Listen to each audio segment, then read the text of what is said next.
Ni hao, me voilà dans le train en Chine, je suis parti de Chongqing et là je vais à Chengdu, au consulat de France pour récupérer mon passeport. Vous pouvez voir, le train c'est assez correct.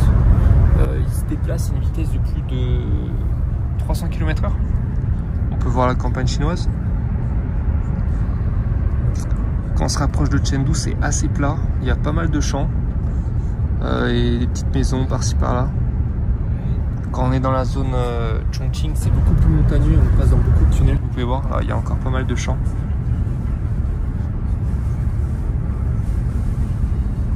Centrale électrique. Et à quoi ressemblent les passes dans le train, déjà, vous pouvez voir. Ça ressemble à ça, avec de quoi mettre ses valises à mots. Ensuite, en face de moi, j'ai une petite table.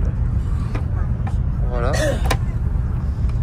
Petite table, il y a certains trains qui ont des prises électriques, mais là je crois pas que j'en ai. Moi, il y a de la place pour mes pieds, je peux bouger mon siège comme ça, hop, c'est cosy. Et puis voilà, quand j'arrive à Chengdu, je vais prendre le tram, l'histoire de 20 minutes, et ensuite j'arrive au consulat, je vais pouvoir récupérer mon nouveau passeport. Ah, là il y a des petites montagnes. Hop, on est dans un tunnel. Là vous avez les WC. Voilà, petit robinet pour se laver les mains, on peut boire de l'eau aussi. Et je suis bientôt arrivé. Ok, pour sortir de la gare, c'est faut scanner la carte du passeport. C'est assez pratique et assez high-tech. Donc moi j'ai ma green card, donc c'est pratique. Là, il faut trouver le tram. Donc tout est bien indiqué, hein, chinois, anglais. Voilà. Et elle est assez immense, la gare. Toutes les gares, elles sont assez immenses en fait dans les grosses villes. Donc là, on va au tram, c'est parti. Quoi, je dis tram à chaque fois, mais c'est métro.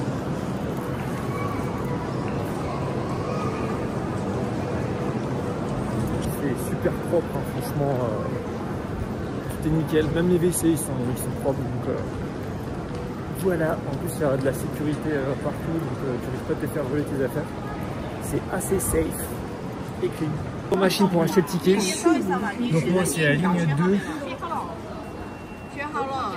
On peut choisir en anglais, hein, je précise. Je vais rester en chinois. Ligne 2. Il faut que j'aille ici. 3 yuan. Ok, je vais payer avec WeChat. Là, ça m'a donné un petit ticket et on y va, on perd pas de temps parce que j'ai rendez-vous à 11h45. Petite carte qui est juste là. Normalement c'est bon, normalement ça met que 20 minutes, donc niveau timing je suis ok. Que vous voyez un petit peu, ah oui, on peut prendre aussi là au comptoir. Donc là je passe cette petite carte dans le capteur, dans le portail automatique.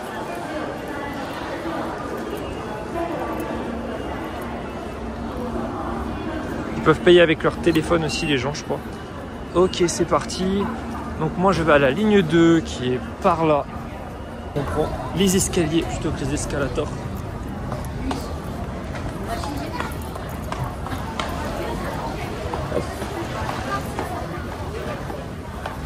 Nous voilà dans le métro. Alors j'ai des quelques thèmes. Je sais pas si j'ai quelques thèmes. Ouais, c'est bon, c'est pour moi. Vous voyez, c'est assez propre hein, le métro. Là, on voit dans le dragon.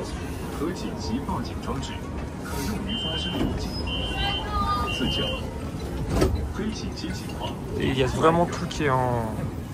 Il y a vraiment tout qui est en anglais et chinois. Donc, vous ne pouvez pas vous perdre. Même les indications sur le panneau. Me voilà arrivé. Pareil, je vais scanner ma petite carte pour sortir. Tout est bien fait. Si la petite carte ne marche pas, il y a une dame qui est ici. Ok, donc ça m'a coûté 3 yens. 3 yens, c'est l'équivalent de... Ah non, il faut que je la mette dedans. Voilà. 3 yens, c'est l'équivalent de, que je dise pas de bêtises, un peu moins de 30 centimes d'euros. 25 centimes d'euros. Ensuite, il faut que je sorte Donc où est-ce qu'elle est la sortie? Ah voilà, elle est là la sortie. Alors soit on peut sortir dans un gros centre commercial. Voilà, tu as plusieurs choix de sortie.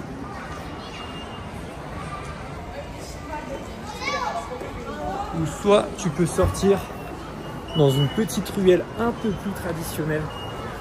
Avec plein de stands de nourriture, de stands de thé au lait, tout ça. Que je vous montre. Hop, c'est juste là. Ah, des stands pour les téléphones et tout aussi.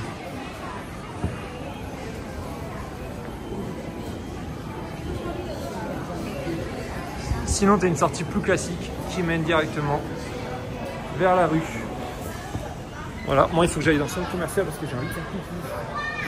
Il faut savoir que Chengdu, c'est la ville du panda. Du coup, vous trouverez des pandas partout. Et il y a aussi pas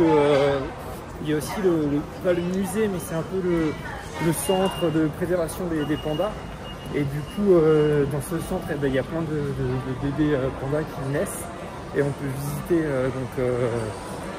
ce centre, voir comment ils prennent soin des petits bébés pandas, voir l'évolution selon leur âge et tout ça. Et du coup, je crois que je dise pas de bêtises, je crois que c'est le seul centre de ski en Chine, quoi, le plus important du moins qu'il y a à Chengdu. Donc c'est à faire, j'ai déjà fait, franchement c'était chouette. Bon allez, je vais au WC, hein, je vais pas filmer dans les WC. Les Chinois ils adorent tout ce qui est mignon. Donc ces petites poupées là, ils adorent ça. Et toutes les marques qu'on a en Europe, hein, vous les retrouvez.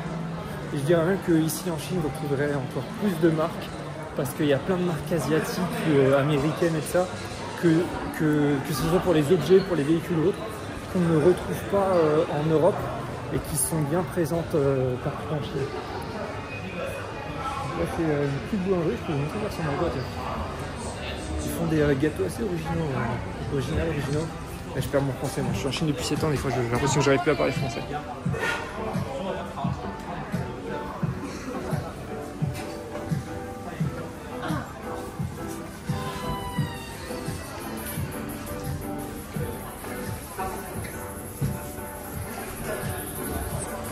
Bon, vraiment faut pas que je perde de temps, j'ai quand même rendez-vous à l'ambassade.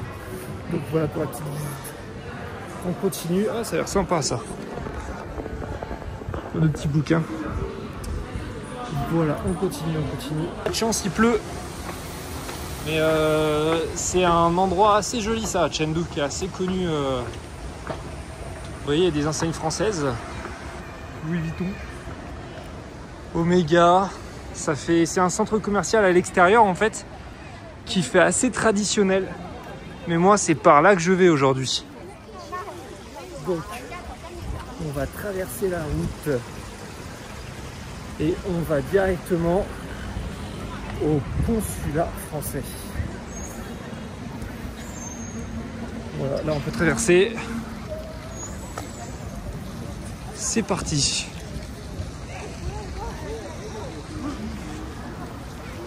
Il faut savoir que je vis à Chongqing. Donc Chongqing c'est pas trop loin de Chengdu. C'est à environ... par où je peux passer ? C'est environ 1h30 en train, même un peu moins, il y a des trains en 1 heure qui accèdent.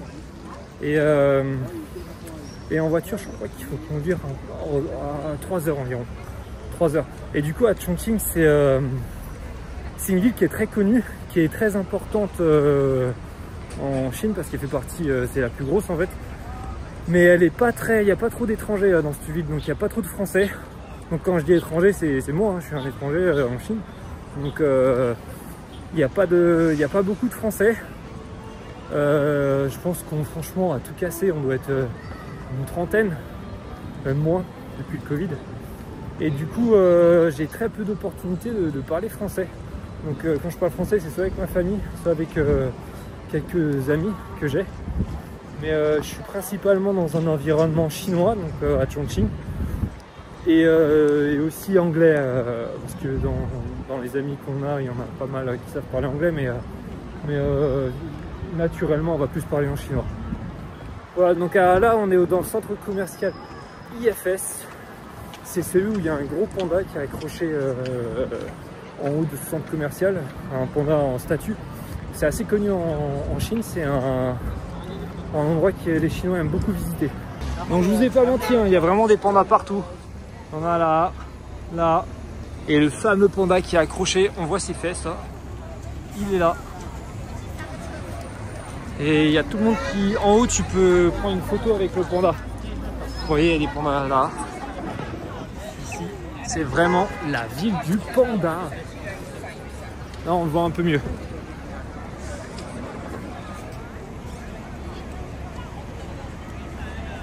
Voilà, moi je suis bientôt arrivé. Le consulat, il est dans ce bâtiment là.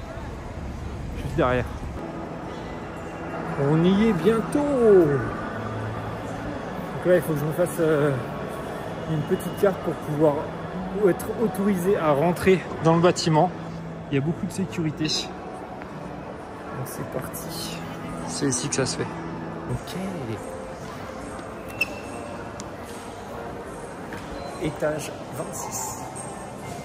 Donc faire attention, il y a des ascenseurs qui ne s'arrêtent pas à l'étage 26 et d'autres qui s'arrêtent à l'étage 26.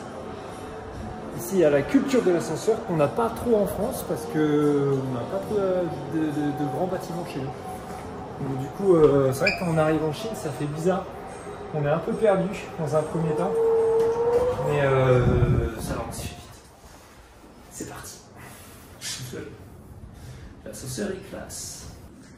Et le consulat est juste là. Ok, me voilà dans le train, nouveau passeport en main. Donc tout a été fait, ça s'est bien passé. C'est juste le retour, c'était un peu serré niveau timing. Mais voilà, là donc je suis retour case départ à Chongqing. Donc c'est pareil, j'ai pris le tram, ensuite le train. Et puis maintenant là je suis dans le train et je vais arriver à Chongqing dans 1h10 à peu près. Et donc du coup c'était serré niveau timing pour le retour. Mais voilà, donc en gros ça m'a juste pris la matinée. Et donc j'arriverai ensuite à Chongqing à 14h. Donc je suis parti de chez moi à 8h pour arriver à 14h. Donc vous voyez, Chongqing Chengdu, ça peut se faire assez rapidement. En plus c'est assez pratique avec les trains, il y a énormément de trains. Il y a beaucoup de choix et puis une bonne chose de faite pour moi. Allez, à bientôt pour d'autres découvertes.